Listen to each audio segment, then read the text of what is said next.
This podcast is a member of the Voices of Wrestling Podcasting Network. Visit voicesofwrestling.com to hear the rest of our great podcasts, as well as show reviews, columns, opinions, and updates across the world of wrestling.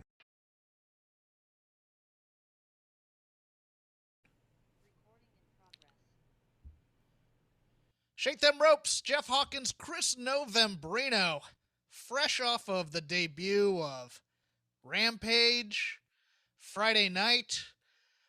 Those of you who are waiting for it after this audio, a little bit of a bonus audio. I still have yet to record my review of the Suicide Squad. A lot of people have been asking for my thoughts on it. I'll give them to you. First of all, rest in peace to the creator of the Real Hero Archive, Jamal Hepburn. Died unexpectedly yesterday. I had access at one time, or I used the Real Hero Archive, I believe. If you've seen Japanese wrestling, or if you are now currently a fan in some way of Japanese wrestling, I would say the Real Hero Archive is in some way responsible, because that's the guy who kept everybody on the internet afloat at one time when content was hard to come by. I had never had an interaction with him. I just knew the name Real Hero Archive.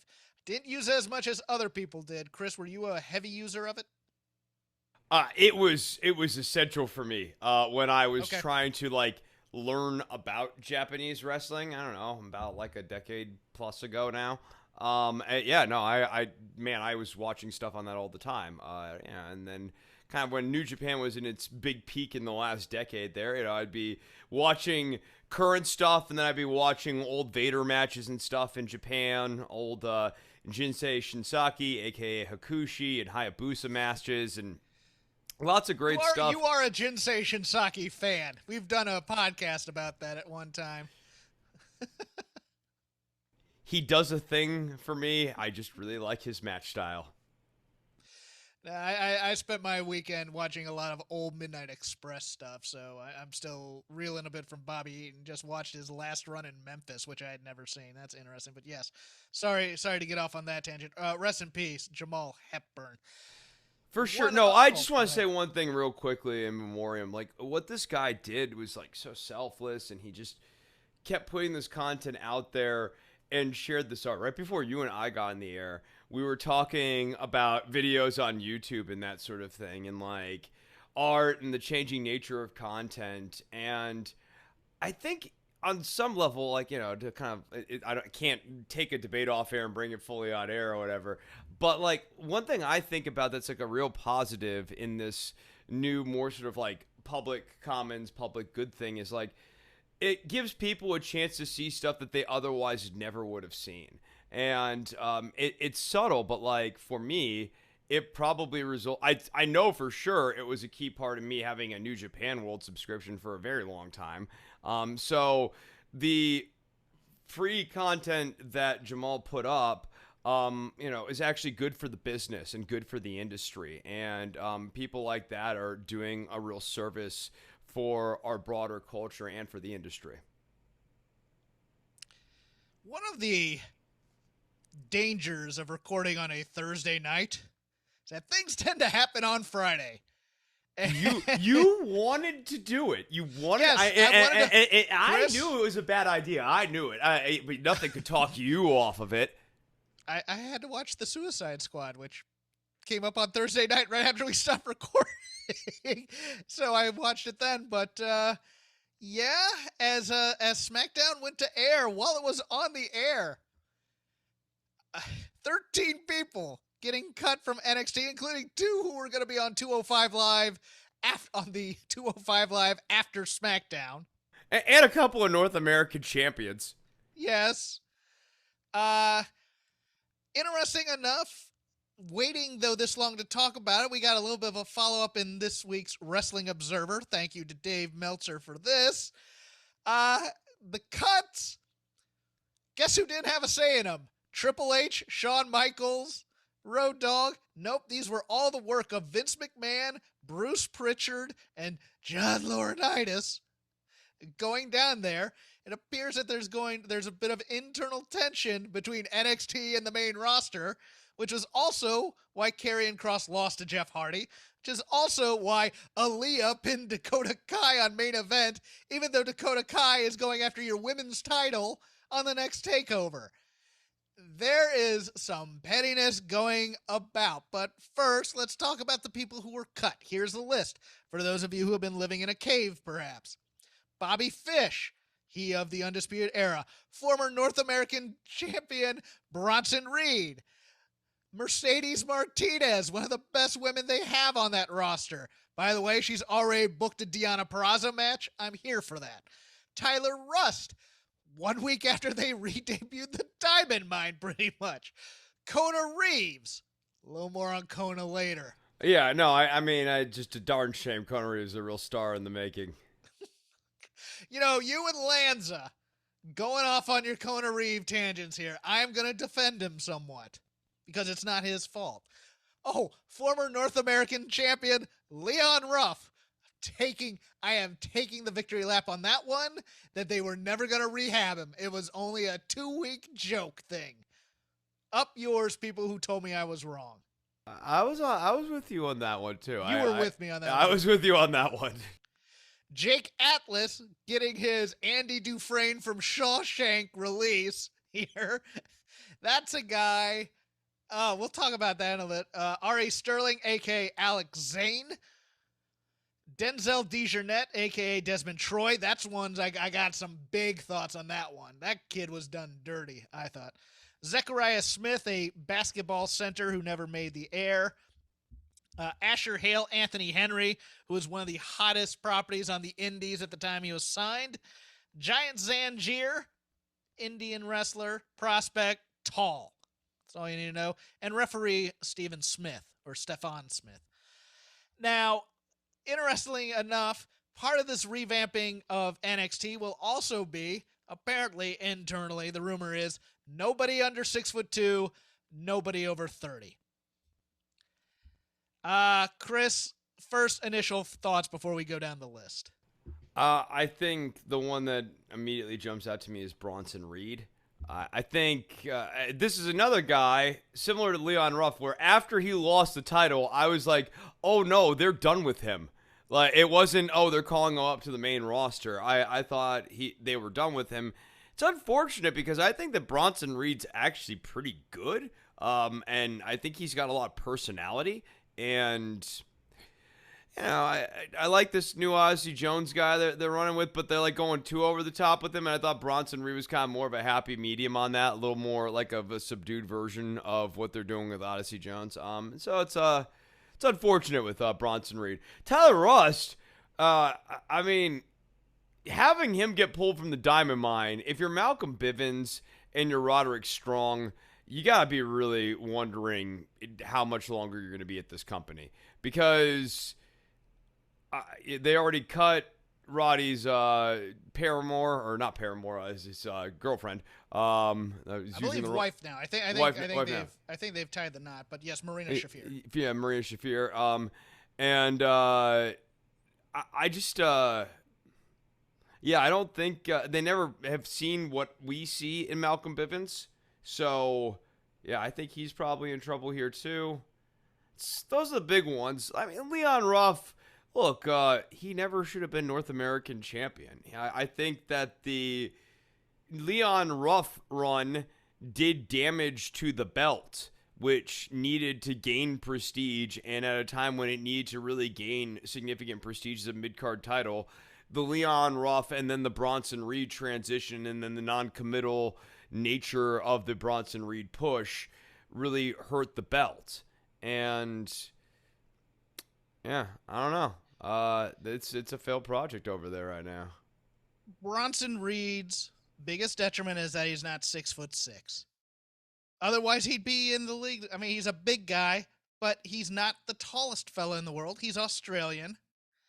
And there's something about Vince's dumbass, pardon my French, bodybuilding mentality, where you can be strong, but if you're not ripped, you're not jacked, if you're not chiseled, if you're not cut, then he thinks you're a fatty. Now, thank God he was cut before they gave him something like, fat boy gimmick as opposed to Thick Boy, where he's eating like a chocolate bar while other people are working out or something. You know, in a way, character. I think he's very lucky that he didn't get stuck with the Bull Dempsey latter days treatment. Yes. And it's entirely possible that he could have been saddled with that. And I think that for Bronson Reed, it's hard to call it a blessing in disguise because WWE is a 6-figure contract if you make it onto the main roster. However, in terms of being able to make money over the next 8 to 10 years here, which he's only like 32, he can still do that. AEW and the broader AEW network of companies, Impact and even Ring of Honor too, offer, I think, Bronson Reed a better opportunity to shine. Anthony Henry's going to be the guy that gets a couple of dark matches, and they'll see how the crowd reacts to him. He's that good. He's very good, but he's 32. He was stuck on 205 Live where nobody was going to watch him. You know, he'll be fine doing super indies and things right now. Mercedes Martinez, I thought this was a trainer deal, so this surprised me a bit. She's going to be fine because she's just awesome. Okay, she's still awesome. She's 40. That's probably why they cut her, but she still has a couple of years in her.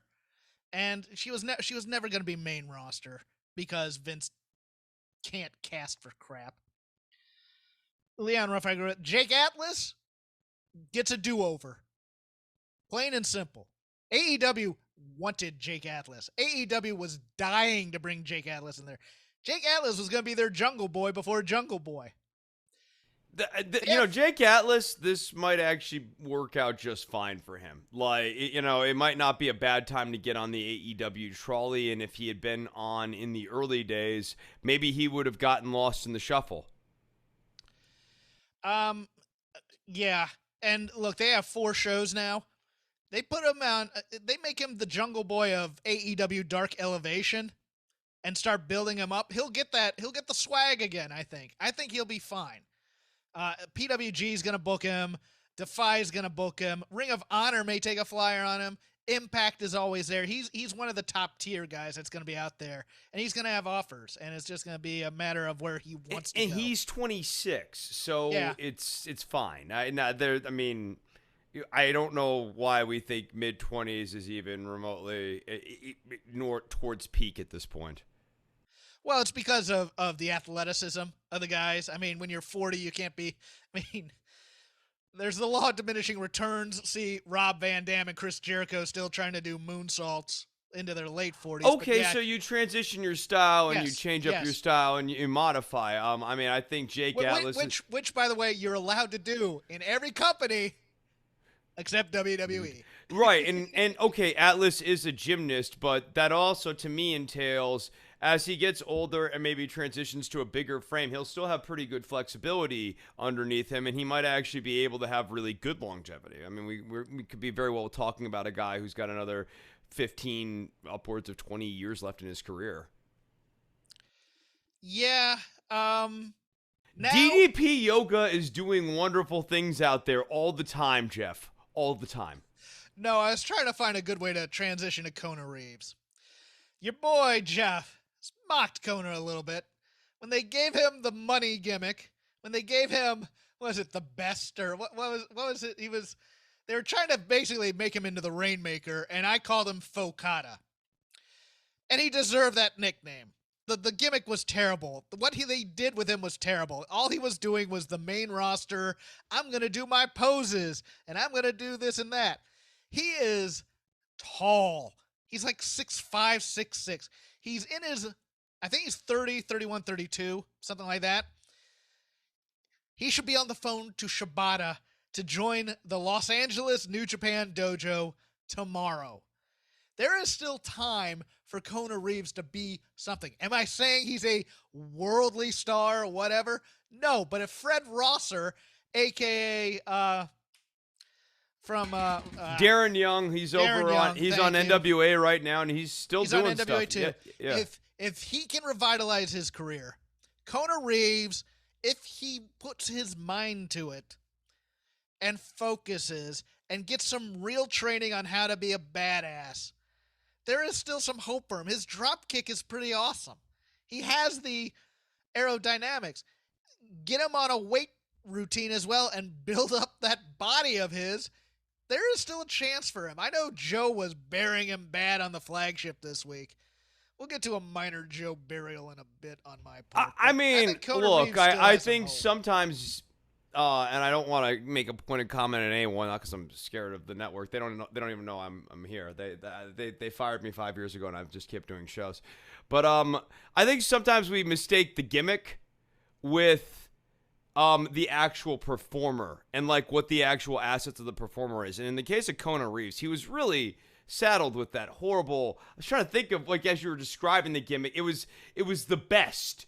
It was like, you know, it was the like best. That was the best. Yeah, it was the best. But like, it was like, I like the best wine, and I like the best books, and I like the best music, and it's like, it's not even Rick the Model Martel. It's like nothing to latch onto it, and it's annoying.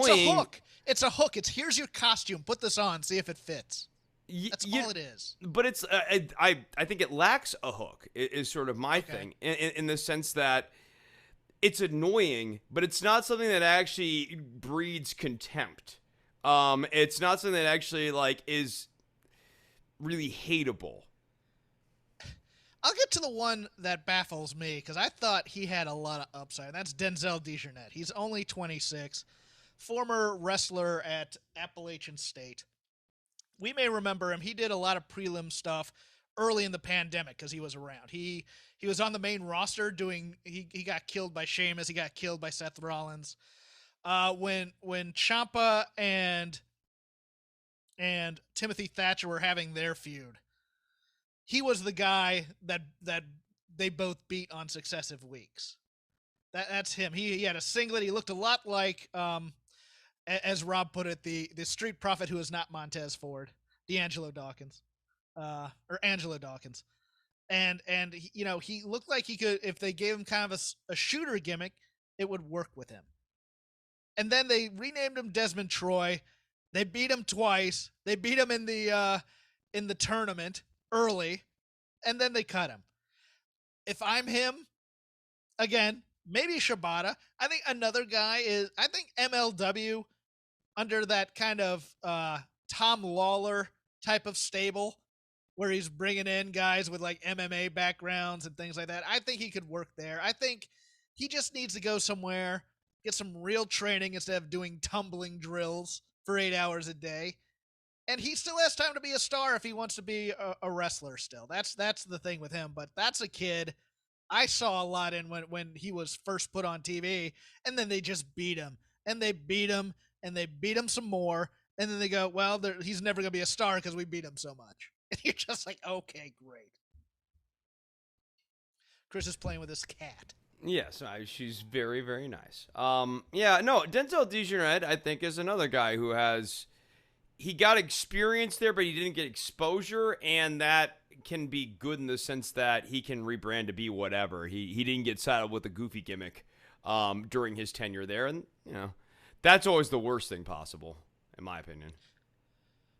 I'm going to ask this general question now because there's the tension now between Triple H and basically they're saying that the people who are afraid of Triple H when he takes over are the ones that are cutting him off at the knees to Vince. And that just screams Bruce Pritchard, Kevin Dunn, and John Laurinaitis to me. Reckless speculation, but no, I think that's right. I mean, I think a guy like Kevin Dunn in particular, Triple H has made comments about Kevin Dunn's production style in the past. So I think that is probably still there. And I think if you look at the early days of NXT, a lot of the early production of NXT when Hunter was really, you know, under control of it, very much felt like a reaction to the way that Monday Night Raw and SmackDown was shot. You had longer angles. You had like all the lights down. You didn't have nearly as much jumping around and stuff. It was a very, very different vibe on the early days of NXT. So I think it's right to assume that Hunter's got that political enemy.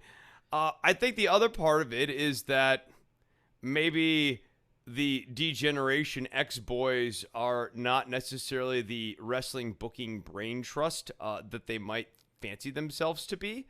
And I think maybe Hunter's lost like his stroke a little, lost his touch a little bit, but not really kind of, it's not really a surprise in this sense. We've been seeing Hunter get like quietly demoted multiple times now. So I think that the rumors about like, a bit of a political leverage play on him make sense given the backdrop. Well, he's also in an impossible position because he's doing a job that they've never done well in WWE. I'm about to ask you if NXT creates stars. Anytime WWE has had a developmental territory, the vision of the people running the developmental territory who have to make money to stay afloat is always different than the vision of the guy up top. Like OVW, when it had Brock, Randy Orton, Cena, Batista, and stuff, Cornette in that territory didn't want to push Batista out of the gate because he was green still. He didn't know how to work, all those other things. So Batista gets up to the main roster and they go, why doesn't this guy know how to work? It's like, well, because I'm taking my time trying to train him. When Vince just sees body guy and goes, give me that. Now, NXT has never had any need to make actual money because it was always kind of a side project there to go after the indies. Did it create stars for NXT? Yes, it did for a while. Did it ever create stars for the WWE? Maybe Drew McIntyre, maybe Kevin Owens, the Horsewomen certainly, Alexa Bliss, yes.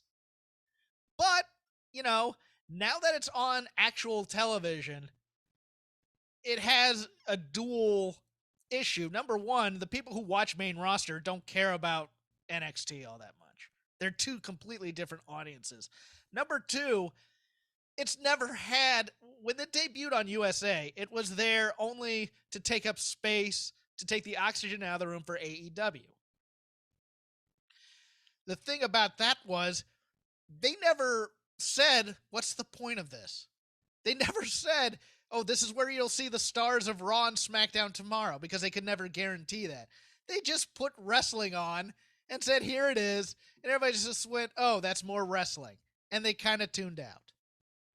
Yeah, I mean, they really put out NXT in this go up against AEW thing as a heat sink. There was no actual plan or angle or sort of key thing to guide this war. Like, when Vince is going to war against WCW in 96, 97, he settles in on Austin, he settles in on Michaels, D-Generation X, key characters, key angles, things that are going to fuel the war. And later on, very clearly, Austin. Like, Austin is my weapon against WCW. And to a certain extent, D-Generation X rolling up in the tank at WCW as well. But, like, these are angles and programs that were designed as things to go up and compete against something. Vince has not been making a product that is designed to compete against anything, let alone sleep, which is apparently a big competitor these days. What were you going to say? No, go ahead. I'm about to transition into the second part of my point, but finish yours. Yeah, I mean, I think that when you look at this NXT run over the last year and a half here, what has been the guiding storyline? It's not like the Karrion Kross. I guess he got injured. But it's really hard to imagine a scenario where we got 6 months of Karrion Kross and it was really good shit, brother. You know that it was gonna be like goofy and like Fall and Prey, or like Scarlett gets kidnapped and Karrion has to save her, or someone breaks the hourglass and Scarlett's like, ah, yeah, the hourglass, and like that's a whole thing. And then Kross has to get even with that. Like, it wasn't gonna be a fun 6 months, and they didn't have an angle that was going to be riveting, compelling stuff, because they don't even know how to book like that anymore. Whereas AEW is setting up stuff that has 3 month, 6 month timelines, and it's clear that these things have trajectories. Gargano could have been huge, but now he's wearing a mustache and wig and doing, it's a me, Mario. And Ciampa was hot for about 2 months there too. But Yeah, they're not building The anybody. Gargano Ciampa thing overstayed its welcome. I think that's an argument. I think they made Gargano and Ciampa into stars. I do too. Yeah, I think that's a fair argument. I think people are blaming that feud, though. Those people that are doing that, they're wrong. It's not their fault. Nobody came up in the pipeline. I mean, Velveteen Dream, they wanted to be a hot star. Trouble arose there. But here's this will transition to the second half. But of real my quickly point. on Dream. Okay, go ahead. I think that's a good one.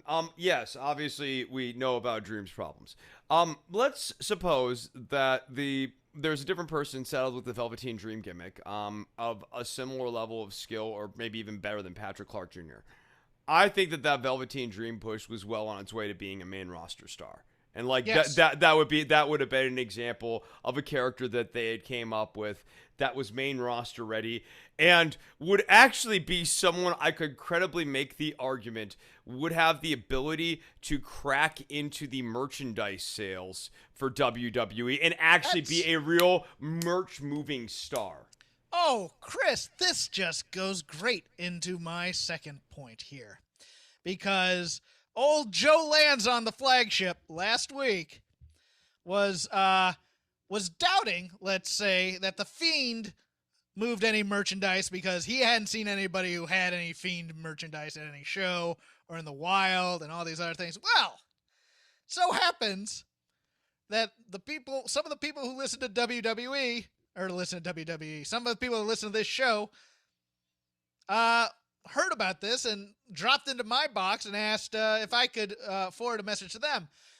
They get an internal memo, WWE employees do, of shop sales for the week based on talent. Now, Chris, here's the issue. Looking at this latest one that we had, because they wanted to show us the Fiend sales around WrestleMania. They wanted to show us last year, and they wanted to show us right as he was cut. Bray was always top 5, if not number 1, in terms of moving merch. But, huge but, it goes into a bigger point of this tension between NXT and Vince and creating stars. They are not creating... Isn't it crazy that we didn't mention Bray Wyatt at all and did NXT making stars? And yes, NXT made the Wyatt family. But yeah, and the guy's clearly a star by the numbers. Yes, and he has decent merch. That's the other thing, is they suck at making merch on the NXT roster and even the main roster. It's just they put a name with a weird font and a graphic, and they expect people to just buy this up. There's no real thought to it unless you're already a merch mover and people care, and there's care about the brand to not turn people off necessarily. But here it is. I'm going to give you the top 25 shop sales between July 26th and August 1st of this year, the week that Bray Wyatt was cut. And how many stars is old Vince and his brain trust creating? Let's take a look. Bray Wyatt, number 1, Legend Inactive is his brand. Number 2, John Cena, part-timer. Number 3, Roman Reigns, Big Dog, on SmackDown every week, Universal Champion. Number 4, Stone Cold Steve Austin, Legend Inactive. Number 5, the SummerSlam Las Vegas unisex t-shirt, not a talent. Number 6, Alexa Bliss, who has been given the Fiend gimmick, and that's mostly on the basis of the sales of that stupid Lily I gotta plush tell you doll. though, don't gloss over the event t-shirt thing, because the event t-shirt thing is important in this sense. People are right, they're not buying into a star, and it's the same $20 you could have pulled out of your pocket and paid for any star, Kofi Kingston, Big E Langston, whoever it is, and instead you're like, I don't know, I just want a shirt that says I was here. That's not good. Yeah, the Lily plush doll is a big seller for Alexa Bliss right now. I know that seems weird to people, but it is. Number 7, NWO. Not there anymore. Legend Inactive. Number 8, The Undertaker. Not there. Legend Inactive. Number 9, Edge. Part-timer on this last run. Number 10, Eddie Guerrero. No longer taking calls. Eddie Guerrero is the number 10 guy moving merch in the WWE, and he hasn't been around for a while. Number 11. And he didn't have that go long of a push in WWE either. Right. A lot of his career was, and really yes, he had his peak in WWE, but like, he really was a WCW guy. And I mean, that goes right down to he was part of the Invasion angle. Well, no. Latino heat is still big with people. That I'm gonna push back on that one. Yeah, That's but when he people- did the first iteration of that in WCW. Like Yes, but Chris, trust me, in Los Angeles, that Latino heat gimmick was huge. It was monstrous out here because people saw a lot of them in Eddie with the hoopty and the lie, cheat, steal gimmick. That was over way more than anything Eddie did in WCW. I love WCW Eddie more than WWF Eddie. Don't get me wrong, but the character, which I found slightly tinged with racism, let's put it that way, over huge with crowds. Let me get to the rest of this top 25. 11, The Rock, not there. Sasha Banks, number 12, on SmackDown. She is, right now, the biggest women's star they have, and she is a star, and she has 1 foot out the door to go live in Star Wars land. And right now they have her positioned as a heel, too. Yeah. Number 13, Hulk Hogan. Really? Guess that's the one that kills me, though. It's like people have forgiven Hulk Hogan. Okay, cool. Number 14, Ric Flair, no longer with the company. Number 15. Imagine wearing a Hulk Hogan t-shirt in 2021. I can't. I can't.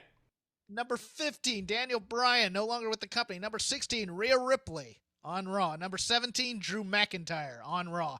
Number 18, Finn Balor, who's just been made to look like a geek over on SmackDown. That'll kill his merch. Number 19, Kane. Kane is number 19 in your top. Number 20, the RK Bro shirt, which is considered inactive as well. Or that just may be because they put as a team, but I am under the opinion that RK Bro is dead after Monday. Number 21, the Macho Man, Randy Savage, no longer taking calls. Number 22, Bianca Belair on SmackDown. Finally, some new blood on this list in addition to Rhea Ripley. Number 23, Bad Bunny, still doing merch. Number 24, the SummerSlam drawstring bag. And number 25, Bret Hart, legend, not on the show. Where is this plethora of talent? Where is their gear on here? Where is Owens and Zayn and buying the SummerSlam t-shirt's really bad when you're not even at SummerSlam. Like that really is the statement of I don't care about these stars. I'm going to buy the pay-per-view t-shirt for a pay-per-view I didn't even attend.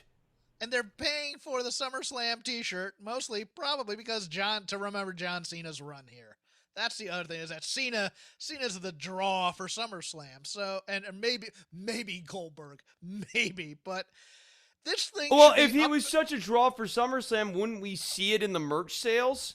I think maybe the tale of Goldberg not necessarily being that interesting is even borne out in the Legends sales. If Kane's beating Goldberg, what does that say about Goldberg?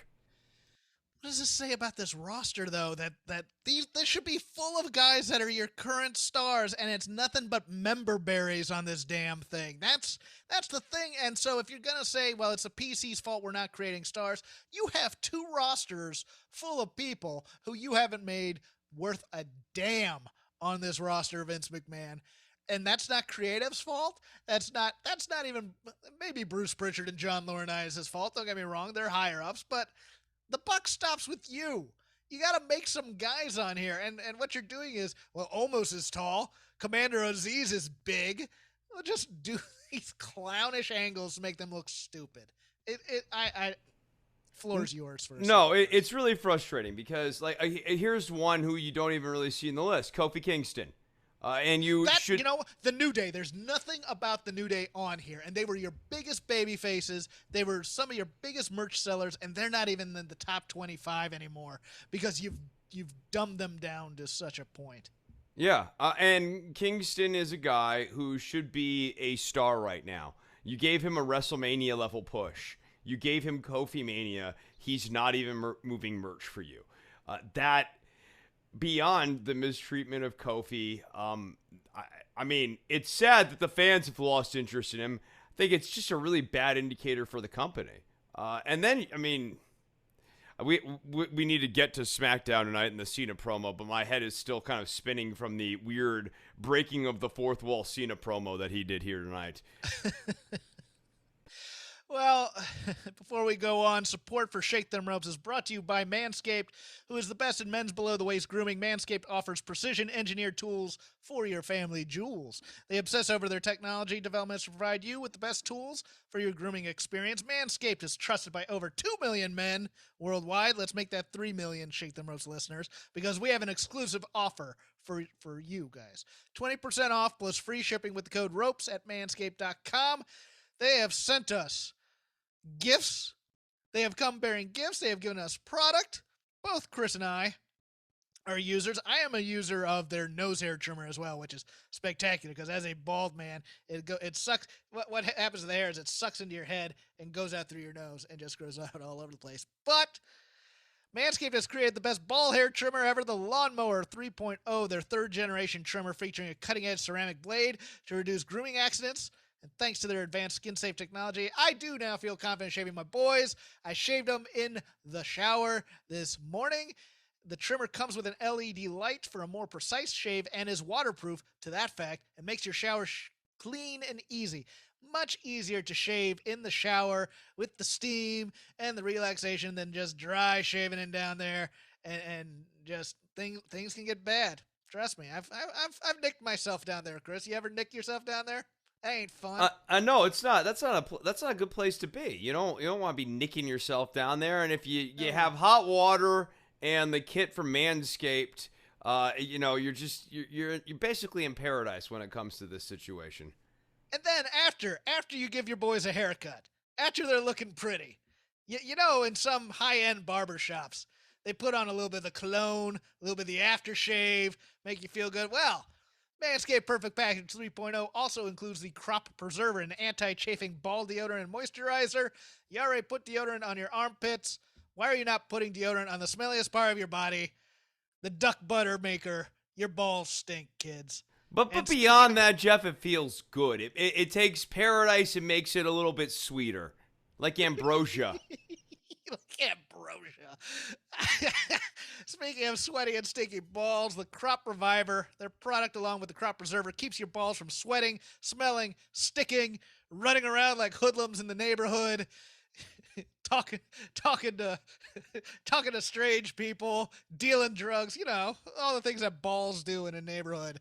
But Manscaped threw in 2 free gifts in their perfect package. A pair of high-performance Manscaped boxer briefs that'll keep your junk, your fellas, feeling fresh all day, and a travel shed bag to store all your grooming goodies. Get 20% off and free shipping with the code ROPES.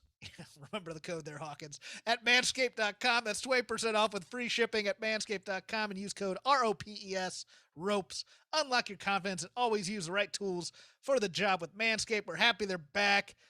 I use their, as I was saying, Chris, when you kind of went away, I use their nose hair trimmer too. Look, if you don't want the Perfect Package 3.0, and why wouldn't you? Go to their website, put in our code. There's something for you guys, because all of us need some grooming help. So thank you for your sponsorship, Manscaped. Any final words for our sponsor, Chris? Yeah, make your berries merry with Manscaped. That's so great. I'm gonna steal that for next week if we have a read ever again. Last other bit of news before we get into more general WWE talk. King and Queen of the Ring are both going to happen this year. Guess where the finals are? Yeah, Chris? but where is it, Jeff? That's what I want to know. The Kingdom of Saudi Arabia, which already has a king. I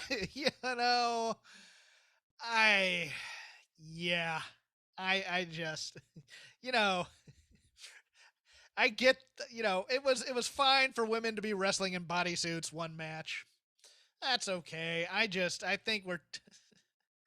Well, the idea here, especially when it was initially being pitched, is that this was going to be some sort of, among other things, yes, it was going to be good for business, but this might actually serve as some sort of nudging mechanism, culturally speaking. And, like, That's completely out the window. This is entirely a vanity parade for one warlord prince who has blood all over his hands.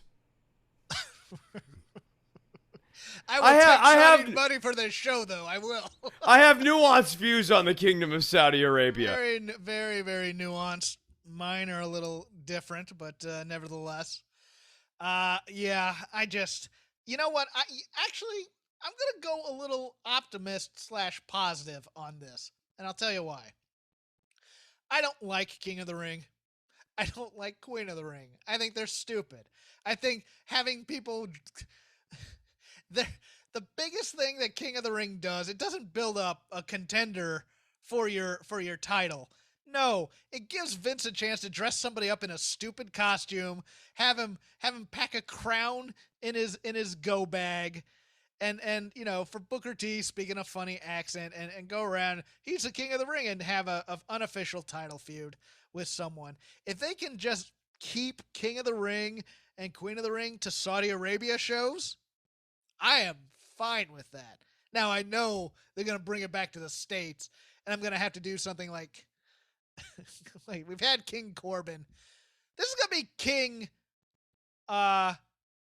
Xavier Woods. They're going to give it to him. They got to give it to him, right?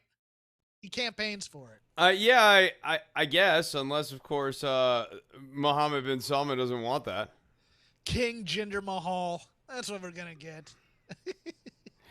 I mean, you say that jokingly, but it's entirely possible that Jinder Mahal ends up winning this. Because he's the type of guy that Vince likes to buffoon up, and you could have Shanky and the other guy as his loyal servants. Like, this is exactly the type of thing that Jinder Mahal type of character wins. Okay, loose thoughts on the TV shows. That's the end of the news. Lazy River, wherever you want to go. You wanted to talk John Cena first, so let's go with it. Yeah, so this Cena promo, I guess I'll start with this. Before we get into the Cena promo, last week I had this sort of penciled down as a thing we didn't get to. I didn't care for the Cody promo where he broke the fourth wall a whole lot at the end of the wrestling show, or in the wrestling show, and we've seen this now with Cena too. And I don't think it works. Like I don't. Time has changed, but this like. You guys know what's going on right now. All it does is pull you out of the show that you're supposed to be watching. It makes you think about like the broader industry and stuff. And so when Cena mentions CM Punk, when he talks about, maybe I'll take the belt and I'll wave bye-bye. Or when he mentions Jon Moxley getting ran out of town by Roman Reigns, or the fact that like Roman Reigns has been pushed down our throats for 10 years and it's taken a really long time to take, and that among other things, like John Cena of all people supposed to be the guy who's going to right this grand wrong. I just think all of it rings a bit hollow and then like pulls you out of the scene, and that's unfortunate because I actually thought John Cena was really on tonight, and once he kind of settled into the 1, 2, 3 thing, I thought that was a really solid John Cena promo, but he's always been given free reign to say what he wants to say, and I think this time his instincts really didn't do this company, which needs kind of steady and consistent good shows right now, any favors by reminding people that Jon Moxley's on the other channel and CM Punk's going to be there soon. I'll get smacked down by our friends at SmackDown if I am incorrect on this. But let me ask you something, and maybe I'm wrong on it. I feel like their instinct here is what they tried to do with Cena Rock and what they did with what they've been doing with these types of feuds for the past few years. Did they outthink themselves and think that there were people who were going to boo John Cena? That were trying to get the whole let's go Cena sucks type of thing going, and that there were people who were going to boo Cena because it's like week 3 and we're done with him, and that there are Roman Reigns fans cheering for him, and they're trying to get that 50-50 split in the audience when everybody's just happy to have John Cena back. Did I imagine that, or? Yeah, no, I thought that that was another thing I was noticing tonight, that the Let's Go Cena and the Cena sucks chants were weaker. And maybe they get better at SummerSlam or whatever, but people don't hate Cena. I mean, No. you know, yeah, like, they're happy this time around because they actually have somebody and he's good. Beat him. Yeah, like outside, if he wasn't wearing the green T-shirt and the jean shorts, like if he was out, I mean, we've talked about this 1,000 times, but like if he was out there in just like a standard white button-up shirt, in khaki slacks or in jeans or whatever, and just cutting this promo on Roman, like this is a great promo. Like he's a really engaging microphone talent. What he lacks in the ring, he more than makes up for in his ability to tell a story and work a crowd and do all the stuff that a main event level guy does. And yeah, no, it's a privilege to watch him work. So it's I just have a hard time imagining anyone going, Cena sucks. I mean, even for nostalgia, you know, it's at this point, Cena's gonna get the "you sucks" like Kurt Angle gets the "you sucks," like, you know, which happened briefly and then they're done because no one actually hates him anymore. He's not a 50-50 guy now. And I'm with you. I mean, I also think they're having a hard time finding the mark with Roman too right now. The Roman's reaction to Cena's stuff was a little too cute by half, I thought. Like he was being so subtle that I don't think it actually gave Roman any edge. I would agree there. I think absence has made the heart grow fonder. Now that Cena's not on every week doing his shabadoo, I'm here in this town and we gonna party tonight. Woo! You know, that kind of annoying crap that he did every week. I think people are gonna like him in this run, and then they're gonna miss him when he goes away. And he's going to come back. He's going to be a huge babyface again. They're not annoyed by him because he's not getting shoved down the throat every week. Yeah, he's not going to be on multiple segs. You know what I mean? Like, they're going to have him come out. He's going to do his seg. It's going to be maybe 10 minutes, but it's going to be on the shorter side of 15 minutes, generally speaking. And he'll be, and that's plenty of Cena. And it'll all be good. He won't overstay his welcome, or even if he does overstay his welcome, it'll only be for a minute or two. It won't be like some of the old shows in the last decade where Cena would come out in the first hour, in the second hour, and then wrestle a stinker of a match in the final hour.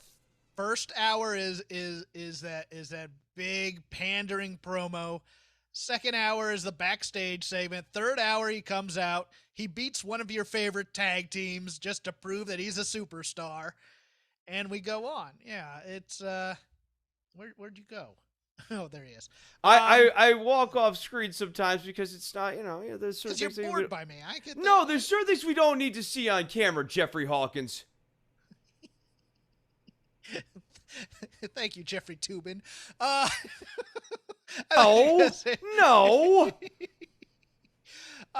You know what isn't subtle, Chris?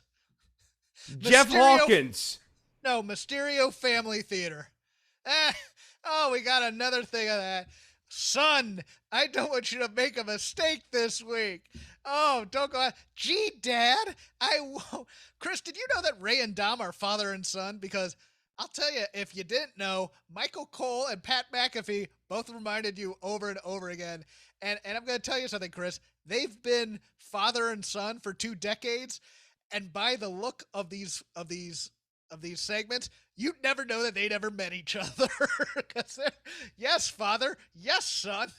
No, it's what Ray is talking to Dominic about too, like these really basic fundamental concepts that you would just assume at some point between boyhood and manhood, Ray would have imparted this, like, you know, remember, tag team wrestling has some certain nuances here, son. Like, Dad, I wish you had told me this before I was 30. Jeez. Were you in a coma this whole time when Ray was wrestling? And now you've come out of this coma, and now Ray has... Here, impromptu shake them ropes here. Ray gives Dom the talk. All right, am I Dom or are you Dom? Who's Ray? Do you want to be Ray? Because I'll be Ray. Give you the, I'll be Ray. The meaty part. I'll give you the meaty part this time. Okay. Go for it. All right, son. Tonight, we're going to go out and we're going to face Bobby Roode and Dolph Ziggler. And you need to keep your head on a swivel. Remember, there's 2 of them. Chris, you missed the bit. The talk. Not this talk. I thought it was a talk about tag teams. No. Birds and the bees. If you still want to continue and be Rey Mysterio, I'm all for it. If you want to switch up, I can do that. Son, I don't know if you've noticed this, but there are two different types of people, generally speaking, in this world. We are progressive here. But you might have noticed that girls make you feel a certain way sometimes, son. Do you ever feel that way? Dad, I've noticed my body going through certain changes. And you are going through changes. Father, it's okay to be frightened. As your son, this puberty scares me so. What do I do if I talk to a girl, Father? As my son, it is important for me to give you advice as your father. And it's important when you're talking to a girl to remember to keep your head on a swivel. Because tonight we're facing Dolph Ziggler. Father, what will I do if I have to use a prophylactic? Son, I'm going to get this banana out and I'm going to demonstrate for you. Okay, that's enough. Oh, dear God. Oh, God bless Ray and Dom, but this is some level 1 improv crap they're doing. Level 1? Level 1? Yes, it is. I mean, it's like... That's generous, man. I mean, these guys... have you two ever been in the same room together? That's what I want to know. That's how bad it was. At some point, you just have to try with Rey Mysterio and go, Ray, Dom...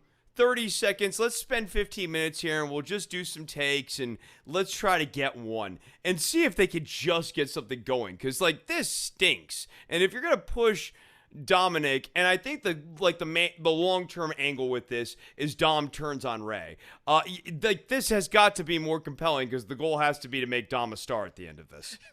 Ray walks into frame, looks at Dominic and starts talking. Ray, don't read the stage directions, whatever you do. Oh, my only other Ray WWE walks into frame and he says hello to his son. Hello, Dominic. Turns, smiles. No, Ray, don't read the directions. The hell's your problem?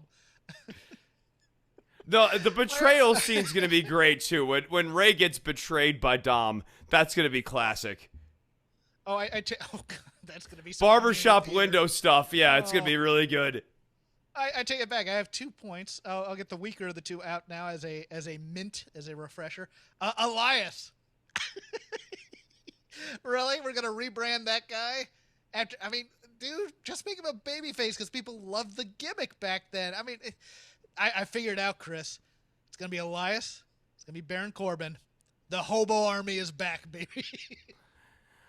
This is another fine example. I think they're done with Elias. I think that they are just done with this. Obviously, they're done with the character. I think they're done with the performer. But this is a guy who, oddly, to all of us who watch a lot of wrestling and who maybe watched Real Hero videos on the regular basis and like that kind of work rate, Elias is really over. People liked him. He wasn't mentioned in our merch sales like when we were doing our rundown because, like, you know, he hasn't been, you know, featured heavily in recent, you know, weeks here, and they got interrupted because of COVID, and he wasn't a big piece of the COVID, you know, era either, other than his Infinity feud with Jackson Riker. But, like, this is a guy who his guitar antics were over. People liked the songs. People were ready for him to be a babyface. People were ready to cheer for him. And the one time they made him a babyface, it was sort of going well until they started making it too comedy-ish. If he just came out, did his guitar thing, let everyone clap along as he cut a little promo on the person he was going to face, and then had his match and maybe won more of them than he lost, he was going to be just fine with these audiences, and he could have been a really good gatekeeper babyface to feed to a heel you're trying to build up. Are they done with Jackson Riker?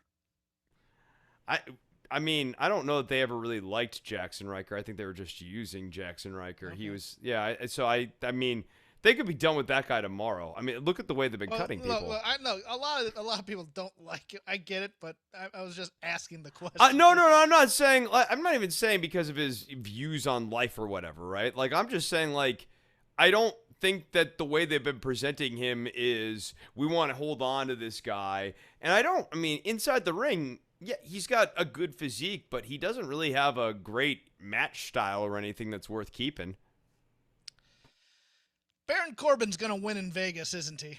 That's the end game of it. I do not understand this story because there's no logical progression, because usually these are redemption stories, and he's not redemptive.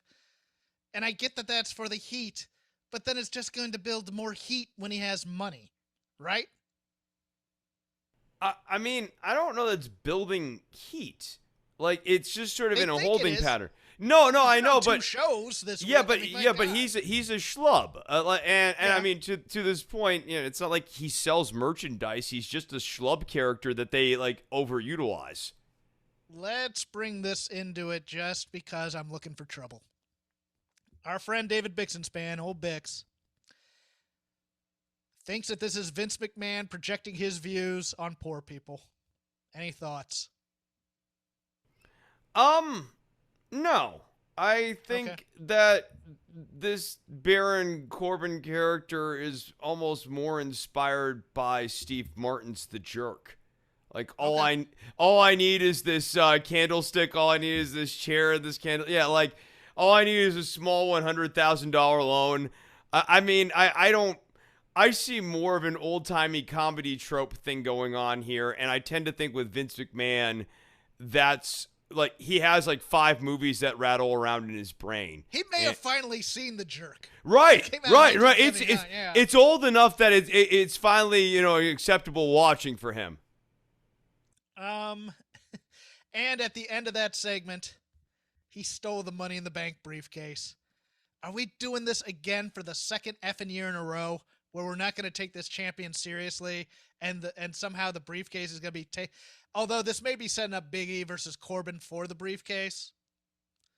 That might be the deal. It's a ladder match for the money, and Baron needs the money, but he probably still loses it there too.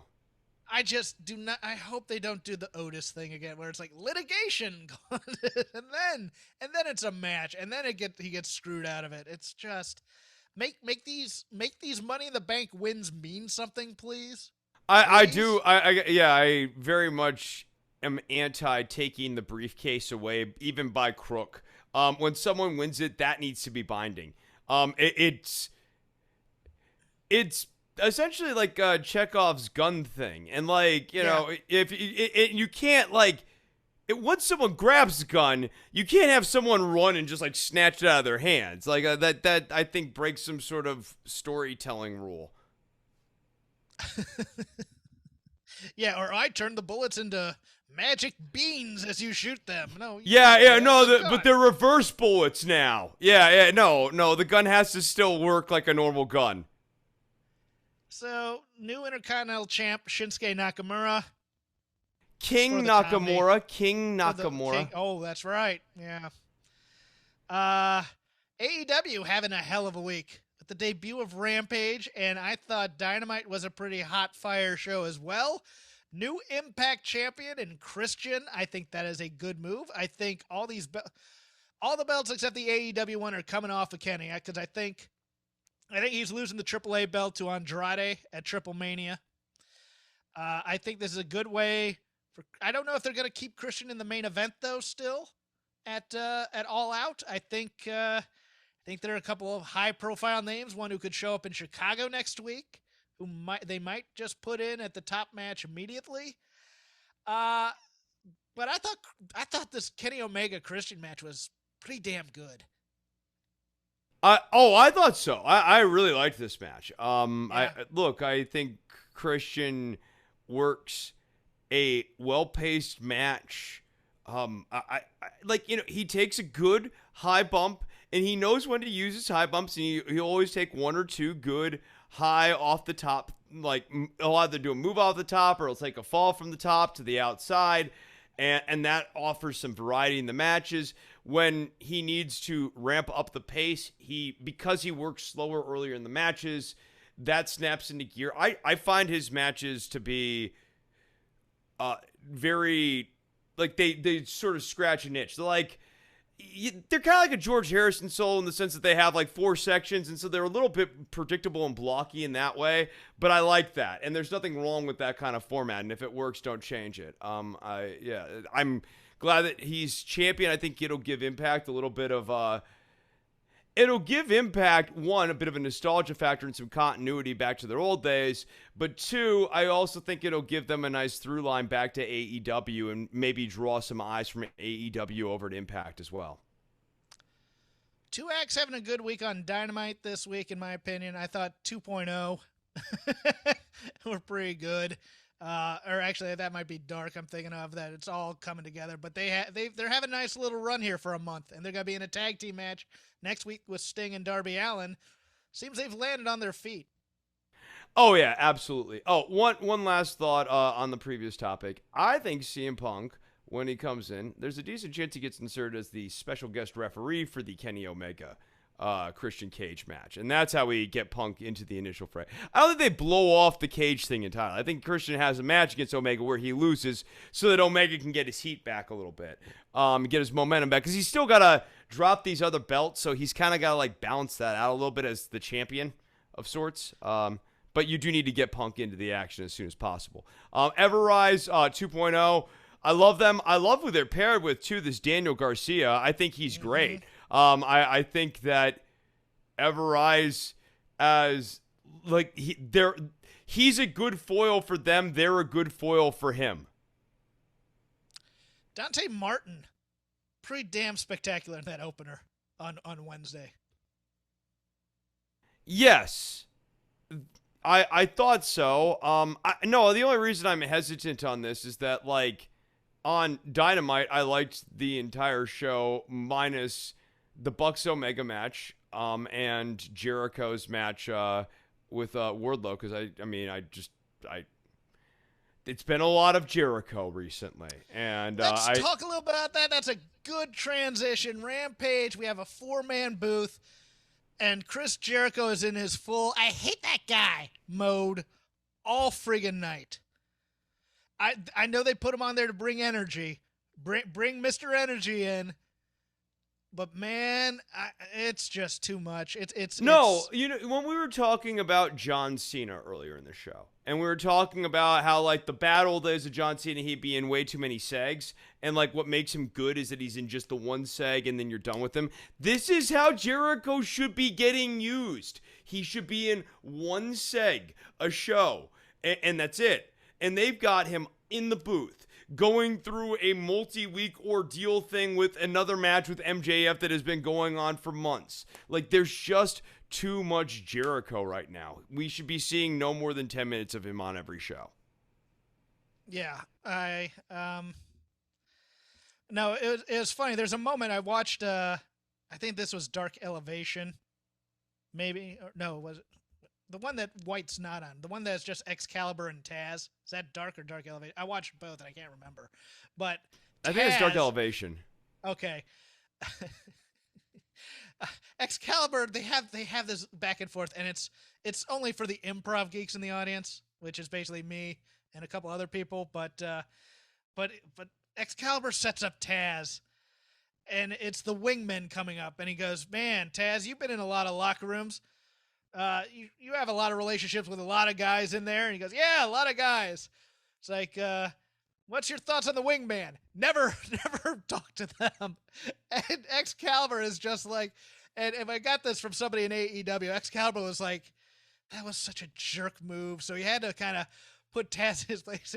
He goes, Taz, someday I'd really just like to do a Herald with you, because improv is all about yes and. But yeah, that popped a couple people backstage at AEW as well, just putting Taz in his place. Thought Taz was okay here, but Jericho's a little overwhelming. One other thought, especially on this Rampage show, Britt Baker, of course, a mega babyface in Pittsburgh. That said, I like the idea of having regional babyface, like hometown babyface, but heel everywhere else except in her hometown. You know she's going to be huge there. Why are you introducing Jamie Hayter for a post-match beatdown at the end of this show? Because they cheered that, Chris, and that's not supposed to be the reaction here. No. I thought that this was a good match. This main event was a good match. This should have been a double turn. It would have been white hot. Everyone would have absolutely been nuclear for Britt Baker to try to win the match. You should have had Red Velvet annihilate Rebel on the outside. And stomping on that arm, stomping on that, and never take the crutch from Rebel and use it on Britt Baker, because that's only going to make Britt hotter. And here's the thing. I get the regional babyface argument. Problem with that is you put so much mileage into Britt Baker loves Tony Schiavone, which is not a regional babyface. That's an entire AEW babyface. If you're coming to Tony Schiavone's aid, you are not a babyface just in Pittsburgh. You're a babyface everywhere where AEW runs. They've put time into that. I also think that Red Velvet is going to get booed now anyways coming out of this match, so you might as well have went in that direction. Britt Baker is too popular. It's not like Red Velvet's going to get her babyface heat back next week. She's not. She's going to be stuck in the mud here a little bit right now. I should suspect. Maybe I'll be wrong, and if I am, I'll own it. But I think that this should have been the Austin Hart double turn played out with Britt Baker and Red Velvet. Make Red Velvet your new heel, that this is a vicious woman who will do anything to win the title. And I'll tell you what, I know it's a little WWE, oh, you're going to make her lose in her hometown.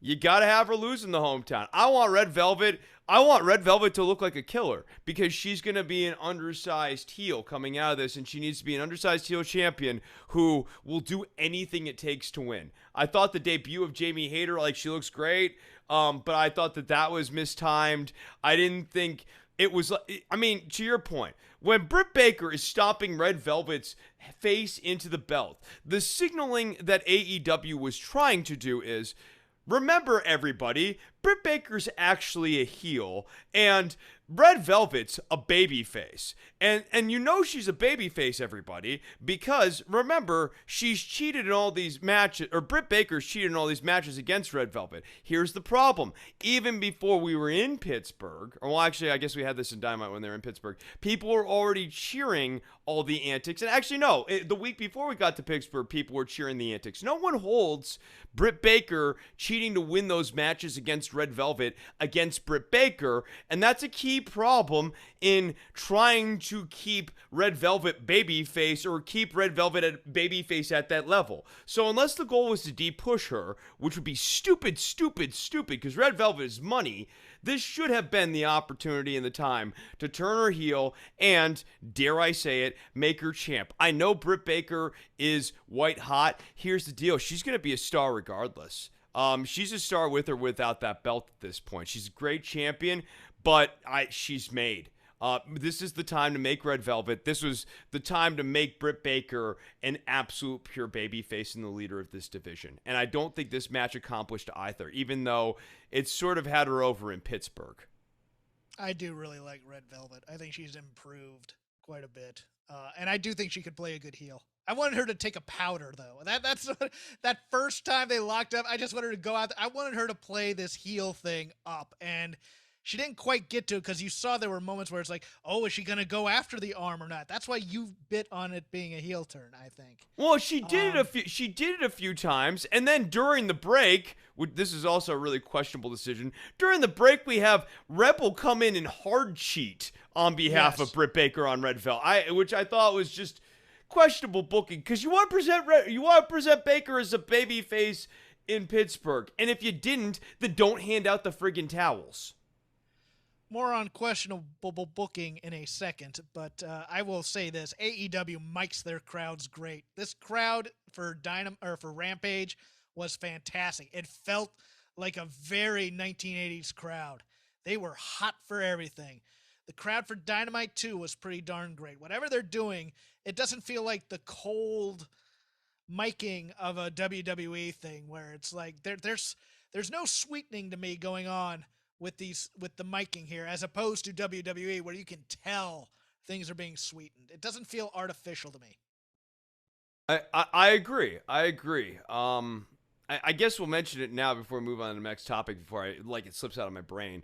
One thing that does keep, in the back of my head is because it's like my job too, like the current coronavirus numbers are continuing to tick upwards, and I just keep wondering how many more months of running these big live events AEW and WWE have left. And I will say this, as I said last week, if the clock kind of strikes midnight here and they're not able to run live events anymore and it's back to Daily's Place in the Thunderdome, that is a really bad situation for WWE, because we know they don't make good television in the Thunderdome, and the roster's only more depleted now than it was. I think AEW is winning this like hand over fist. I don't think either is going to shut down. That's just at this point. Eventually there will be a point where they're not able to run in many states, or they're going to have to run with many restrictions. Or they're running nonstop in Florida, in Texas, in perpetuity. And even that. That's what I think. But here's the problem with that. So then these cities, these cities are at loggerheads with these governors. And where is WWE going to run? Out in Waco, Texas? No, they're going to try to run in Houston. They're going to try to run in Dallas. They're going to try to run in Austin. They're going to be subject to the city ordinances. And that could pose a problem for them. They're going to try to run in these states with favorable governors. But the big metros that they need to hit don't necessarily have the same laissez-faire, just go ahead and take your chances approach. Let's talk bad booking to sum up. Do you have anything else for AEW across the board? A strong week. I mean, Rampage, about as strong of a debut on Rampage as you could get. I thought it was just an energetic show. I'm looking forward to watching it next week. It was easy cheesy. Like, it was my third hour and you're out. It was my third hour of watching, and I was like, yeah, this is fun. I enjoyed this. And 1 hour is a good vehicle for them to have one good match every week, 2 matches of people that they want you to get into, and you're out. Maybe an angle. Oh, here's the other Arcane reference I was proud of tonight that I made. Do you remember? Were you a big UWF fan or not? I've watched a fair amount. I've come around on it. I haven't sat and actually done sequential. Not Abrams, the Bill Watts one. Yeah, the earlier one. Okay. Yeah. You remember Mike Boyette? 0-50 Mike Boyette. Yes, they just did that with Fuego del Sol, and they did it great. I thought that the entire thing was great. You've lost all these times. Now we're going to give you a contract. Oh, well, what was good about it is it was important to get the audience behind him and have that moment where the crowd was really into him, so that it signals to other audiences. And I think AEW is doing a really good job getting their audience reactions right now. Signaling to other audiences that Fuego del Sol is our lovable underdog. Sammy likes him. We love Sammy. Like, that was good. Tony Khan on camera likes him. Yes, they care about him. That's why I was gonna go with the Tony Khan thing. If you didn't bring it up, but continue. Yeah, Tony Khan on camera, and then Jericho doing that ridiculous, extremely loud line of "Tony Khan's never been on camera ever before." I remember when he reversed that Kenny Omega thing a few months ago. Please use your voice, Chris. I love Jericho. But, man, this latter stage Jericho is killing me right now. Let's end with NXT of any variety. NXT UK did nothing for me, so I don't care. It was a nothing. And that just... Although they're putting Joseph Connor in a shark cage. And I'm telling you, make him bait. Throw him in the ocean. How dare you? You say NXT never makes stars, and Joseph Connors is there. No, how dare you? How dare you say that? How dare you? How dare you say I said it first. Amel, they continue to work on her. I mean, look, she's developing. I mean, she's not She's not like gonna be like amazing, but like she's killed done. Nina Samuels, who deserves to die. So, I mean, on TV, she's not gonna be. I mean, it's two of your favorite performers. It's your Sophie's Choice, Chris. You keep saying this about Amel. I'm not that in like Nina's. I would rather them do more with the Nina character. Okay. Amel doesn't actually have a character. She's just like the French Hope. She's just angry. She's just angry. What's your character? Angry French person. You're in. Wow. But we had all this news talk about NXT making stars. What did they do with Ilya Dragunov losing to Pete Dunne before TakeOver? Number one, nobody He's beating watches. Walter. He's going to beat Walter, and then his first match is going to be against Dunne. No, I think Pete Dunne gets put into this match. I think that's what happens. And because you know why? Nobody has watched Dragunov and Walter. You want to know why? Because they haven't shown it on NXT. That's only been on NXT UK. And hardly any, I mean, the views for that are below, somebody taking a dump from the main roster on there. Like WWE 24, Drew McIntyre goes to the bathroom. And that will rate higher than NXT UK, which I love, but nobody's watched it. They haven't played it on the NXT TV, so nobody knows how hot of a feud this is. It's something they've done packages for Dragunov and it's Walter. okay. I'm just saying that the only reason I think this stays a singles match is because they really have built all these packages around it. That's just my only thought on that. I think Dragunov wins. I don't know. The only way I see Dragunov winning is if they've convinced Walter to go to the main roster. I think that might be a thing. I don't think he's going to do. I don't think he's going to do it. I think he likes staying in Europe. But he might be able to leverage a huge contract. Oh, for WWE right now, he could leverage them. Because we were talking the other day, or last episode, about like they can't just shake the wrestler tree and new wrestlers come out, right? Like Walter is really an answer for a lot of their problems right now. In terms of who's our new monster heel, you bring in Walter, you've got your new monster heel. We're talking 6 figures. I was seeing a sign tonight of bring back Ryback. Like these are that was in the crowd tonight in SmackDown. Did you see that? Bring back the big guy. No, I did not. Yeah, my God. yeah. Like that's. This is what Vince has left to pull from. There's not that many. Wouldn't shock me if they did. I know. Shock me if they did. It would not shock, especially with the new paradigm of like you gotta be 6'2", you gotta be big.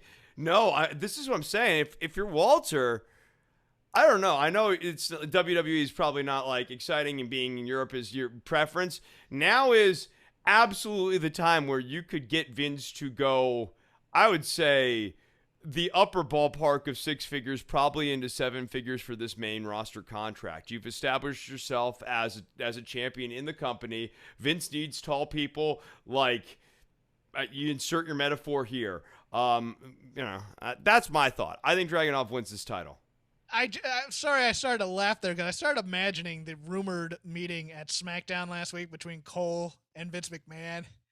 And Cole's, or Vince is telling him, look, we got all these ideas for you, blah, blah, blah. And then in the corner of his eye, there's a monitor on. There's Walter. It's like, who the F is that? Screw you, Shorty. Get me that guy on the roster. That's Walter. You used him on a Survivor Series team. How did I not put him up here already? and he was over like Rover. I mean, in terms of Walter, your negotiation position has never been stronger. People, when they saw Walter, were ready for Walter, even though you haven't shown him on NXT UK, whatever.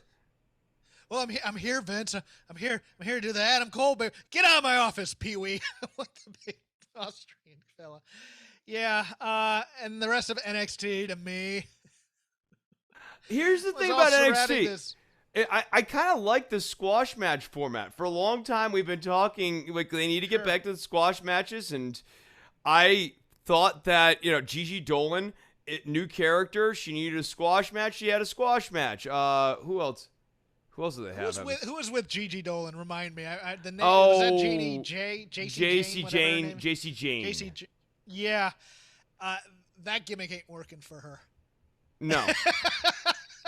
No. She was looking awkward trying to be sex spot. No, Gigi Dolan knows. Yeah, Gigi Dolan knows how to do this gimmick and actually understands her character. And JC Jane is trying on something and it doesn't work. I thought that the opening match between Dakota Kai and Saray was fun. I liked that. Whew, I didn't get that. I didn't get the loss for Saray. I know that it was originally supposed to be Ember Moon, and you're deciding to beat somebody big, but man, this is the thing. This is what I don't get. You don't beat somebody until they need to be beat. Yeah. And that's after they've already reached their pinnacle, to me. Especially for a babyface. This was not the time. Drag out somebody in the PC and just have Dakota Kai murder death her. Instead of this, we need a good match because you're not up against anybody head to head. You don't need the great matches anymore. You need to build stars. And it's much better to build up Dakota Kai, especially after she gets killed on Monday night in the main event taping by Aaliyah, of all people, who almost dropped her straight on her head with that DDT. No, this should have went to a non-finish. I agree. Non-finish, but the actual work was great. It was spirited. Yes. I love the pairing a lot. Dakota Kai took 3 of those drop kicks, man. They all looked a little snug, and it was great. Yeah, no, I'm here for that. I'm with you. Questionable the choice, but again, that goes back to Britt Baker and Red Velvet. Just because of the questionable finish doesn't make me entirely not enjoy the match. LA Knight, Andre Chase. I'm trying to see if there's anything else here. DiBiase is gonna get involved in these skits. I don't need that. But you know what? Now you brought him up. He had a little bit of a moment there on the microphone this week. He got a little lost in his promo. Oh, DiBiase? Yeah, because they won't let him ad-lib. They won't let him ad-lib. They had to do it word for word, and he forgot his line. Yeah. No, he really was frozen up out there for a minute. I felt bad for him because I'm like, dude, DiBiase. Also, this kinder, gentler $1 million man character doesn't make any sense. Right? That's my fear. My fear is that DiBiase is going to turn on Cameron Grimes and side with LA Knight, and it's just going to be more heat. And you're just like, well, then what the hell's the point of doing the Butler gimmick? It's... Yeah, I want to move Cameron Grimes away from LA Knight as quick as possible. Yeah, no, I agree. Any deep thoughts on the date? Look, the way this is what the way is supposed to do. These are this is. We wanted last week. We wanted Dexter to join the family, and we wanted this. And yes, it's stupid, but I hate the index thing. But if they're gonna do it, this is exactly what I expect them to do. It doesn't excite me. I don't like it. It doesn't make me fiery angry or anything either, though. I don't mind Gargano doing this. I miss him being a star. He's really good at this kind of comedy, though. He really is good at this. By the way, yet another NXT women's tag team bites the dust. Candice LeRae is pregnant, so she will be leaving sooner than later. That just leaves us with Zoe and Io, Casey and Caden. That's it. That's your tag team division. Oh, wait, we may have JC Jane and Gigi Dolan. That's it. Yeah, it managed by unify the titles. It's time to unify the titles with the ones on the main roster that they're not gonna be using for a while either. So let's just get it out of the way since Vince doesn't care about women's wrestling. How about that? Any other points to make, or can we get out of here? No, I think we're done finally. Cool. You can follow me at Crap Game 13. You can follow Chris at DWATG. You can just follow the show at Shake Them Ropes. I'd like to thank Manscaped. Once again, 20% off plus free shipping with the code ROPES. Chris has a Patreon. He does politic podcast, political podcast. Get the adjective right, Hawkins. Called Don't Worry About the Government. That's where the DWATG comes, kids. He's going to tell you about it right now. Yeah, don't worry about the government. If you want now, you can actually see the last part of every show. Like usually we tape like multiple segments. I'm now putting up a free segment on YouTube, so you can search on YouTube for Don't Worry About the Government and watch a clip of it. If you want to watch the whole show, you can by supporting the show over at patreon.com at patreon.com/DWATG. You can get the entire show for free in an audio format on iTunes, Stitcher, Spotify, and, you know, check it out. Don't Worry About the Government is the name of the show. Corbin's definitely winning a lot of money in Vegas. Shake Them Ropes, a little bit of bonus audio here about the Suicide Squad, a subject I can talk about for days on end, but I won't. I'll just stick to the movie. A little bit of background. The John Ostrander run of Suicide Squad, which pretty much starts with a limited series called Legends, is where they are introduced, and then ran from about 1987, I think, to about 1992. It's my favorite comic book. I tried to option it to Warner Brothers at a time where they didn't want comic book movies, and my movie would have been very, very different. Harley Quinn, nowhere to be seen. I am not a fan of the Harley character. I think Margot Robbie does a great job. I just think she's a bit much all the time. But for those of you who don't know what the Suicide Squad origins are, it was actually a World War II era type comic book where Rick Flagg, his girlfriend, and a couple of friends, you know, it's those World War II adventure books where, like, we're going to go to this island where there's dinosaurs. And what happened to the original Suicide Squad was a Yeti. They tried to flee a Yeti, and the other three died other than Rick Flagg. So Rick Flagg is kind of left to be an adventurer and to go about his merry way. And he ends up with these, the Unknown Heroes, I think is the name of it. It's a group that has like the Immortal Man and other things. And so being close to the Immortal Man, he never ages because he siphons off some of the amulet that he's wearing or whatever. And then he gets basically reintroduced in Legends with Ostrander. And Ostrander is such a great writer and such a great, he has great insight into the motivations of people of dubious morality. That is his thing. If you read his they're in trade paperbacks. I highly recommend them. He understands damaged people and why they do things. He was the creator of Amanda Waller. He was also in the Suicide Squad run. He's the creator of Oracle, if you're a big Batman fan, the Barbara Gordon Oracle. When no other writer ever wanted to touch Barbara Gordon after the Killing Joke, John Ostrander stepped up. He really revamped characters like Captain Boomerang. His Deadshot is one of my favorite characters out there because it's such a twisted story. Maybe someday I'll do a podcast about the greatness of the Deadshot character under Ostrander. And because the Ostrander Deadshot is not in the original Suicide Squad. That is pretty much the Christos Gage revamp of Deadshot, which came years later. But I would also highly recommend John Ostrander's Deadshot limited series as well, if you're interested in that. But after Ostrander's run, there's a failed run by Keith Giffen, who wanted to make it more of a black comedy. And he was the one who was kind of on record saying they call it the Suicide Squad, but in that first run, nobody ever died. And that's kind of true. I mean, people died occasionally on certain missions. The bombs weren't in their skull. It was around their arm. So the arm would blow off. And the only one that ever happened to was Slipknot, which was kind of recreated in the first movie, except with that bomb.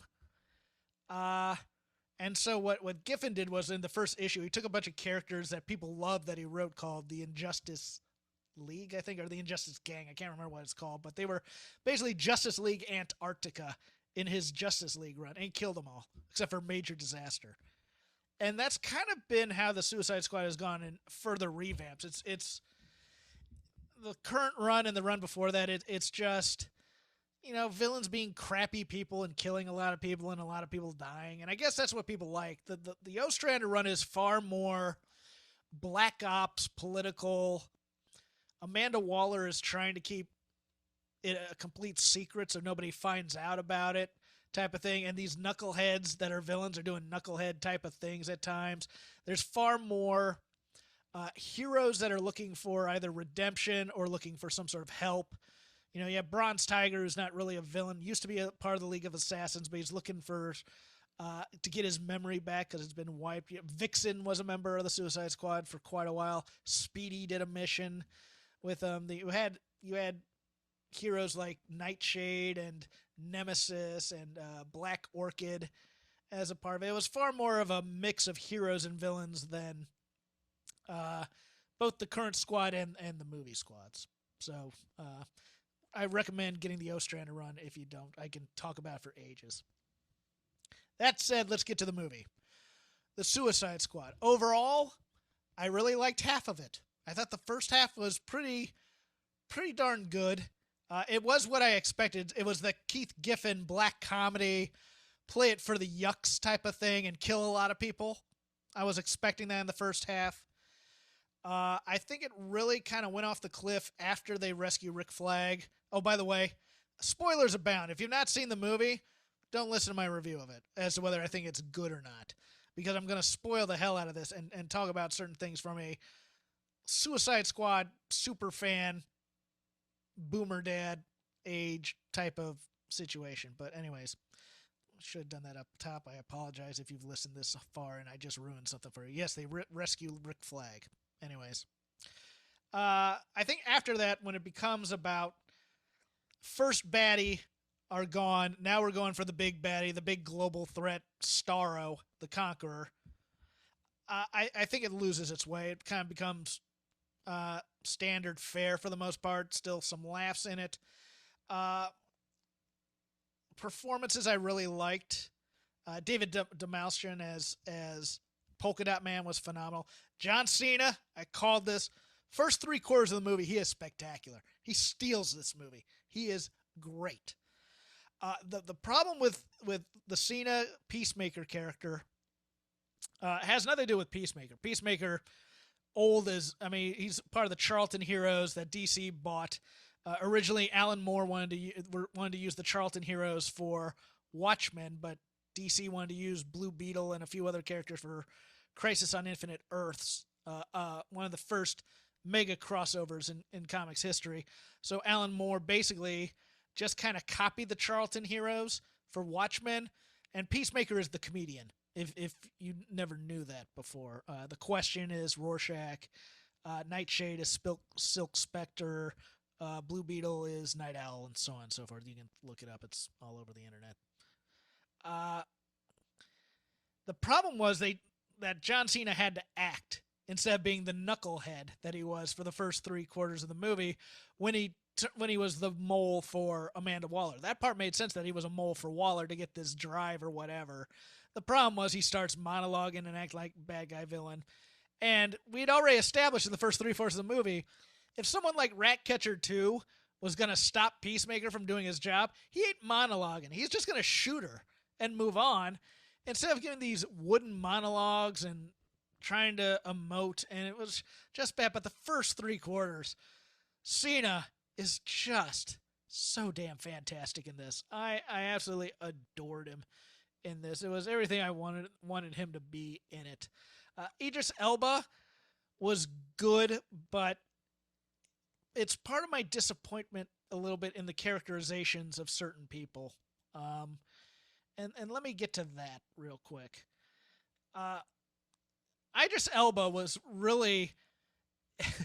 The Bloodsport character is literally just Christos Gage's Deadshot, just under a different name. There's nothing different about him and the Will Smith character at all. James Gunn did nothing. It's almost like he goes, Will Smith in the movie? No? Okay. Cross that out. I have Idris Elba. Do you want to play Deadshot? No? Okay. I'll make you Bloodsport. And I'll do that. Bloodsport is one of those characters who only appeared 3 times in comics. Robert Dubois was a Vietnam veteran who got crippled, and this is during the John Byrne run of Superman, where LexCorp is just basically, villains of the week, but super, given super strength or something. But so they build a Bloodsport, and they give him a Gatling gun with bullets traced with kryptonite, and send him after Superman, and he fails, and then he's sent to prison. And then all of a sudden they create this white supremacist Bloodsport who, if he can think of any kind of weapon or something like that, he can then teleport to himself. And then they had the 2 Bloodsports do a prison fight where the black Bloodsport won. But I guess they just kind of did an amalgam of this one where, he just can have weapons appear and stuff. I thought Elbow's very good, but you can see that this was Deadshot and the Peacemaker doing one-offs and types of things like that. He has the daughter who's in trouble, much like it would have been if Will Smith had come back. I want Gunn to do just a little bit more with whatever character they're going to replace Deadshot with, because to me, to make a Suicide Squad film, you need 3 characters. You need Deadshot, you need Captain Boomerang, and you need Amanda Waller. Rick Flagg, they didn't really do anything with him in this movie either, other than he drinks with the villains again. I mean, he's like, they don't give him any motivation. They never explain why he's still in Task Force X, which is a little disappointing. That you have this great actor in Joel Kinnaman, and they've done nothing with him in this thing. And it's okay that Rick Flagg dies in this, because he also dies in the Ostrander version of the Squad. And much like other comic book characters, they find ways to bring him back to life and things like that. But he originally died in the Ostrander Suicide Squad, and leadership went to other people like Deadshot and Bronze Tiger and Vixen to lead the team. So he's not that important to Suicide Squad mythos in terms of leadership, but it would have been nice to do something. The character that both movies have consistently gotten terrible, to me, is Amanda Waller. Amanda Waller got into doing this thing because she wanted to see some good come out of Criminals because of her family situation and things like that. But like, the first movie took me out of it when she killed her staff. Amanda Waller's not a sociopath, or she's not an Ostranders. In the future versions, maybe she has, and I haven't kept up with those as well as others, but she's a terrible human being in all these movies, as opposed to somebody of just questionable ethics. And it's played for laughs when they hit her with the cane and stuff, but she was always someone who cared about the support staff, who were good people. She just she wanted these villains to get in line and be decent to society. And that said, the most disappointing thing of all was that they killed off Captain Boomerang. And the great thing was Jai Courtney. I loved the first 15 minutes of this movie. Jai Courtney showed more in that first prologue than he did in the entire David Ayer version of the Squad. That's the Boomer I want in this movie. The rogue. He's in the comic, in the Ostrander version, he's racist, sexist. He's just the biggest pig, just outspoken. But he's the guy, to me. I compare him a lot to Victor Franco in The Dirty Dozen, the John Cassavetes character. He's the guy at home in the Suicide Squad. He's the villain who belongs in something like the Suicide Squad because of his abilities. And you kind of just have to deal with the dumb shit he does, like the roguish stuff he does later to keep him in line. He has his faults, but in the end, he's just a damaged person who has found his place in life after being a joke for so many years. I love the Flash and I love the Rogues, but Ostrander did such a great job of revitalizing this one-note character, and all these Rogues weren't being used by the Wally West Flash writer anyways after they killed off Barry Allen, so they're off doing like Blue Devil comics and stuff. So Boomerang is such a great character, and the way they kill him off was dumb. The rest of the characters mostly cannon fodder, which is great. Blackguard gets killed in a miniseries called Suicide Squad Raise the Flag, which was in 2007. Ostrander did it when the entire squad, half the squad turns heel on the other half of the squad because of the other Thinker, the second Thinker, who was a Firestone villain. And, it's just him, but he's just a guy who had guns. He's nothing big in the comics. I was a little pleased by Fluva Borga, who gave more personality to the Javelin, who was killed like twice in the Suicide Squad. I think I went down. He was killed in War of the Gods, and then later, just a geek villain for Green Lantern. There, Mongal is pretty much a one-note character, of mongrel, alien, gladiator type in there. I liked that she just goes in, tries to crash a helicopter because she's a moron. I love that. The Weasel is ultimately expendable. I'll get to that in a second. MDK was like a one-shot character in like the 50s or something that they just brought in, or TDK, the detachable kid. That's what it is. And I can't remember. Savant is a Birds of Prey character. He had been in, I think, the third reboot of the Squad, the second reboot of the Squad, third version of the Squad, on a one-off mission at one time. Typical hitman, I'm a professional, blah, blah, blah, blah, blah type stuff. I thought Rooker did, Rooker turning coward on that was hilarious to me. Stallone as King Shark played more for laughs. He's a little more vicious in the comics because he's in an original one called it's a run of Superboy. I can't remember the name of it, but it's Deadshot, Boomerang, him, Knockout, Sam McCoy. It's pretty good. Deadshot ends up shooting Boomerang's hands. King Shark gets killed in it because he's wearing a belt across him. But King Shark has become kind of a cult character in the latter versions of the Squad. Played for laughs. It's fine. It was great. Elba said, and then Ratcatcher 2. She's the basic. I'm the heart of the Squad, the thief with the heart of gold, the sentimentality of it, which I was kind of disappointed. I thought James Gunn was going to be completely unsentimental in this. I thought for sure Peacemaker was just going to shoot her after the "Why are you going to kill me? I'm a child" type of scene. Just blow her away and get her out of there. And of course, Polka Dot Man, geek. I liked the visual gag with the mom. The visual stuff got to be a little bit much, though, and this movie shouldn't have been 2.5 hours. It was just way too long. And you could do that by cutting out the army part. The part with Harley and the dictator and things like that. To me, that's a bit superfluous. I get you're doing the sub-story because really people come to see Harley Quinn. I get that, but that was great. And I think Margot Robbie's spectacular. I just want her in her own universe because she overwhelms Suicide Squad movies. I thought Pete Capaldi was okay as the Thinker. This is a version of the Thinker that is kind of brand new. So it's weird, but being one up by the creature he gets, once it got into standard superhero movie fare, it kind of became kind of tropey, but those first half where the team is kind of bonding with each other on both the team 1 on helicopter and team 2 in the jungle and stuff. That's what a Guys on a Mission movie is. You do that for 3/4 of the movie, and then you make people care about them, and then you send them off to die. That's the greatness of what a Guys on a Mission type of movie is. Surprises for me. When they announced the list of characters, I was sure I knew everybody who died. In the Ostrander version, the Weasel kills the Thinker, and then Rick Flag puts on the Thinker's helmet and kills the Weasel. I thought that they were going to do that subplot. They didn't. The Weasel lived. The Weasel's just a lame character, guys. I know people loved him because of the comic relief and stuff, and you kind of need that, but overall, he's a lame character. If they kill him in the Peacemaker series, I'd be fine with it. The character, is her name Alicia Braga? I know she's Sonia Braga's sister.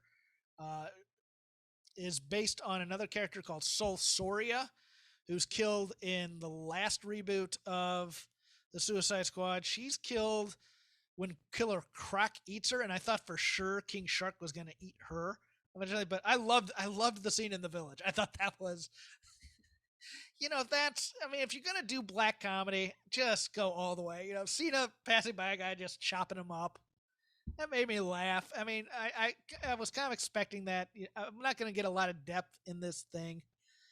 And so those are the two surprises that I got. I was shocked that Boomerang wasn't captured by Astaro or captured by these people and then kind of put away in the jail only to be left there for a while. And then, that way you keep the hardcore fans happy with you, but apparently he wanted to tweak them. You can always bring back Captain Boomerang in some way. I was thinking, every movie can be set before this if you wanted to really do it, but appears they're never going to do anything with the character, which I just find a tragedy. He's such a great rogue, and it looked like Jai Courtney had finally found what that character was supposed to be, and I thought he was perfect as that. As it is, I liked the coda of the Weasel waking up and going away. Problem was he was marked as dead, and he wouldn't have been on that computer, but that's continuity era. I'll forgive it. That's me being nitpicky. But overall, first half of the Suicide Squad, very, very good. Second half kind of becomes paint by numbers for me. But overall, much better than the David Ayer take on it, which is just one of the worst movies I've ever seen. I hope if you have any thoughts or just want to discuss that, drop into my DMs at CrapGame13. Always happy to geek out on Suicide Squad questions. But thanks for listening.